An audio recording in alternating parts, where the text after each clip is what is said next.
ඉතින් අප කවුරුත් දන්නවා මේ වෙනකොට ශ්‍රී ලංකාව පුරාම අපචාර අපයෝජන වගේ දේවල් වැඩි වෙලා තියෙනවා. ඒ වගේම තමයි ස්ත්‍රී දූෂණ එවැනි දේවලුත් ලංකාව පුරා මේ වන විට බොහෝ දුරට අහන්නට දකින්නට ලැබෙනවා.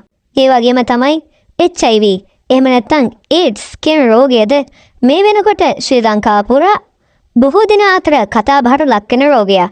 ඉතින් මේ රෝගය ශ්‍රී ලංකාව පුරා ව්‍යාප්ත වීමට මේ ගණිකා වෘත්තිය යම් තරමකින් දායකත්වයක් තියෙනවා. මොකද ආරක්ෂිත කවු පැනදගෙන එම කාර්යය සිදු කළත් 100% ආරක්ෂාවක් එම කවු මගින් ලබා දෙන්නේ නැහැ. ඒ වගේම තමයි කොළඹ ආසන්නයේ රාත්‍රී කාලවල මේ වේදිකගණිකා වෘත්තිය ඉතාමත් ප්‍රබල අන්දමින් ක්‍රියාත්මක වෙනවා. සෑම වීදිකම් පහේ වේදිකගණිකාවන් දකින්නට ලැබෙනවා.